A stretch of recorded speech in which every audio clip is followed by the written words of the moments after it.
Good morning મારી YouTube family. આપણે આવી ગયા છે ધાર ઉપર. જોકે ધાર ઉપર આવ્યા હતા ગાયોને તગડવા માટે, કેમ કે આપણે ખેતરમાં ગરી ગઈ હતી. જોકે તગડી તો નાખી છે પણ એ વિડીયો શૂટ ન કરી શક્યો, એટલે એ તમને બતાવી નહીં શકું. જોકે આ તો ધાર ઉપર ગાયોને તગડવા. જોકે ગાયોને તગડવા માટે બધાને આવવું પડે, પણ ગાયોને કોઈ મારતા જ નહીં, કે ગાય આપણી માતા કહેવાય ને મરાય નહીં, ખાલી તગડી ન ખાય. તો આપણે પડામાં થોડીક આખી મૂકી કહેવાય, એટલે આપણે પડાને બીજી વખત નુકસાન ન કરે, પણ બહુ મારવી નહીં ગાયોને. ચાલો તો જોઈ જુઓ આંક્યાનો નજારો કેવો છે એ તમે જોઈ જુઓ.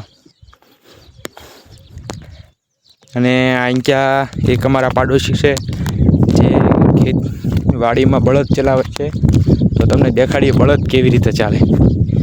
જોઈ લો, નીચે તમને દેખાતા હશે વાડીની અંદર બળદ ચાલવાનું કામ ચાલુ છે. બળદ આ રીતના ચલાવવાના હોય તમે જોઈ લો. આ અમારા પાડોશી છે જે બંને સફેદ બળદ છે અને ચલાવે છે.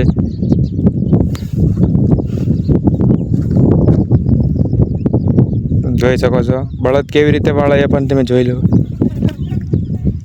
આપણે તો જો કે હવે તો કોઈ બળદ બહુ ચલાવતું નથી. હવે તો બધાને ટ્રેક્ટર આવી ગયા એટલે બળદની કાંઈ એવું કે હોય નહીં. જોઈ લો બળદ વાળી નાખ્યા, અને પછી બંને બળદ તમે જોઈ જુઓ. અને ઉપરથી તમે જોઈ લો વાડી. થોડુંક ઝૂમ હતું, ખબર ન રહ્યો. તમે જોઈ લો વાડી.